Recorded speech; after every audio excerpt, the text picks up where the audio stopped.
भागवत महापुराण की जय। कृष्ण कन्हैया लाल की जय। राधा रानी की जय। भगवान श्री कृष्ण के सभी भक्तों को राधे राधे। जय श्री कृष्ण। आज मैं आपको सुनाऊंगी भागवत महापुराण में नवम स्कंद में 23वां अध्याय अनु, दुरुधु, तुर्वसु और यदुवंश का वर्णन। श्री सुखदेव जी ने कहा, परीक्षित, यजाति नंदन अनु के 3 पुत्र हुए, जिनके नाम सभानर, चशु और प्रोक्ष हुए। सभानर का पुत्र कालनर, उसका संजय, उसका जनमेजय, उसका महाशील, उसका महामना और उसके 2 पुत्र उशीनर और तितिशु हुए। उशीनर के 4 पुत्र शिभी, वन, शमी और दक्ष हुए। शिभी के 4 पुत्र वृषादर्भ, सुवीर, मद्र और कैकय हुए। तितिशु के रुषद्रथ, उसके हेम, उसके सुतपा और उसके बलि नामक पुत्र हुआ। राजा बलि की धर्म पत्नी के गर्भ से दीर्घतमा मुनि ने 6 पुत्र अंग, वंग, कलिंग, सुहन, पुंडर और अंध्र उत्पन्न किए। इन लोगों ने अपने अपने नाम से पूर्व दिशा में 6 देश, अंग देश, बंग देश, कलिंग जनपद, सुहद देश, पुंडु देश और अंध्र देश बनाए और वहां पर अपने राज्य स्थापित किए। अंग का पुत्र खनपान था, उसका दिविरथ, उसका धर्मरथ, उसका चित्ररथ था। ये चित्ररथ रोमपाद के नाम से प्रसिद्ध था। इसके मित्र अयोध्यापति दशरथ थे। रोमपाद को कोई संतान नहीं थी, इसीलिए महाराज दशरथ ने अपनी शांता नाम की कन्या उन्हें गोद दे दी थी। शांता का विवाह ऋषि श्रृंग मुनि से हुआ था। ऋषि श्रृंग ऋषि विभांडक द्वारा हरिणी के गर्भ से उत्पन्न हुए थे। एक बार की बात है कि राजा रोमपाद के राज्य में बहुत दिनों तक वर्षा नहीं हुई। तब गणिकाएं अपने नृत्य और संगीत से रिझाकर ऋषि श्रृंग को वहां ले आई। उनके आने से वहां खूब वर्षा हुई। उन्होंने ही फिर इंद्र देवता का यज्ञ कराया। तब राजा रोमपाद की पत्नी को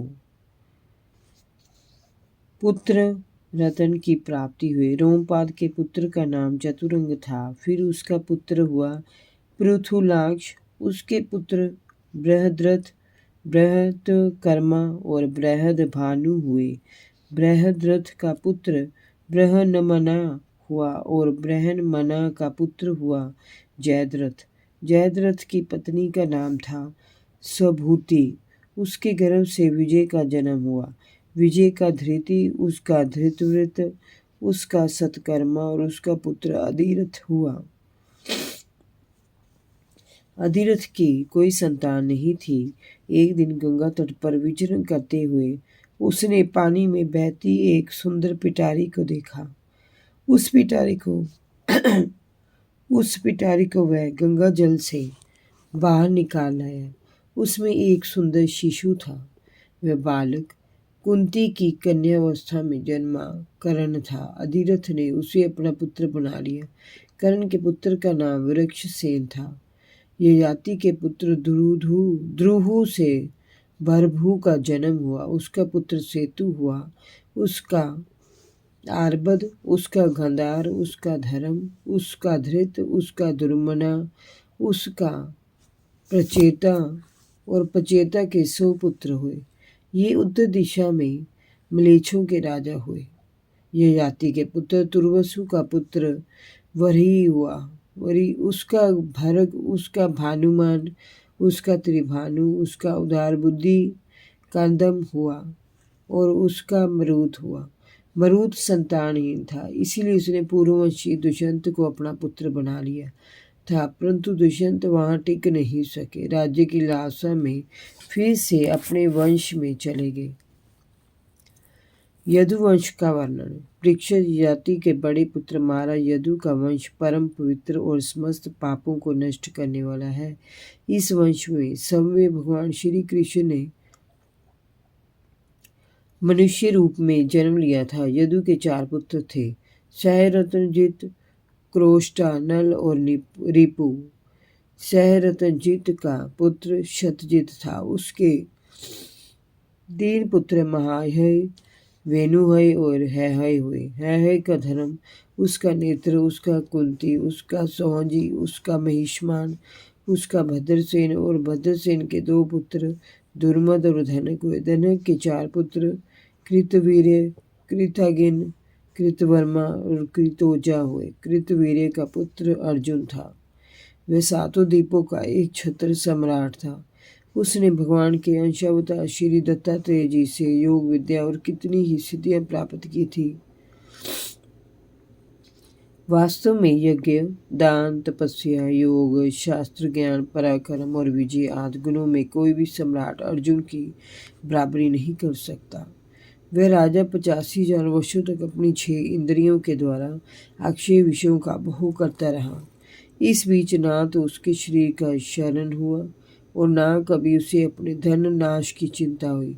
उसका प्रेम प्रभाव था कि उसके स्मरण मात्र से दूसरों का खोया हुआ सम्मान भी मिल जाता था। उसके हजारों पुत्रों में से केवल 5 पुत्र ही जीवित रहे। शेष परशुराम की क्रोधाग्नि में भस्म हो गए। बचे हुए 5 पुत्र जयध्वज, शूरसेन, वृषभ और मधु और अर्जित थे। जयध्वज का पुत्र तालझंग था। तालझंग के 100 पुत्र हुए। वे तालझंग नाम के क्षत्रिय कहलाए। महर्षि औरव की शक्ति से राजा सगन ने उनका संहार कर डाला था। उन 100 पुत्रों में सबसे बड़ा वितिहोत्र था। वितिहोत्र का पुत्र मधु हुआ। उसके भी 100 पुत्र थे। उनमें सबसे बड़ा वृषणी था। इन्हीं मधु और वृषणी तथा यदु के कारण ये वंश माधव, वार्ष्णेय और यादव के नाम से जाना जाता है।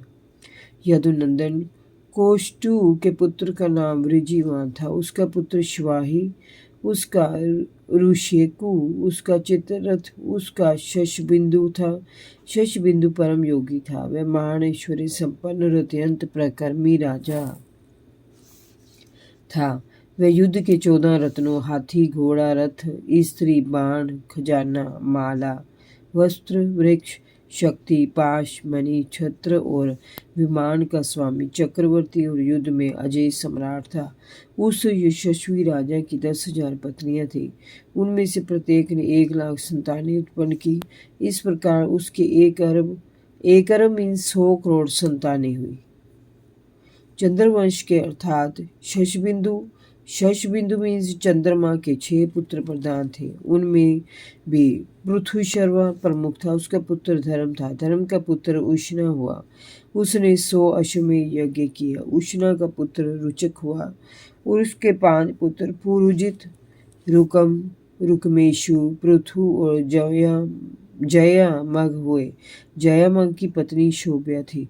उसके बहुत दिनों तक कोई संतान नहीं, परंतु उसने दूसरा विवाह नहीं किया। एक बार वह अपने शत्रु के घर से भोज्या नाम की एक कन्या को हर लाया। जब उसकी पत्नी शोभ्या ने उसे देखा तो उसने चिढ़कर उससे कहा, कपटी, तू मेरे बैठने के स्थान पर किसे बिठाकर ला रहा है? इस पर जयामग ने डरकर कहा, ये तुम्हारी पुत्र वधू है। तब शया ने मुस्कुराकर कहा, मैं तो बांझ हूँ और मेरी कोई सोहत भी नहीं है, फिर ये मेरी पुत्र वधू कैसे हो सकती है? जयामग ने कहा, रानी, तुमको जो पुत्र होगा ये उसकी पत्नी बनेगी। परीक्षित बाद में पितरों और भगवान के आशीर्वाद से शोभ्या गर्भवती हुई और उसने एक सुंदर बालक को जन्म दिया। उस बालक का नाम विदर्भ हुआ। बड़ा होने पर उसने भोज्या से विवाह किया। जय जय श्री राधे।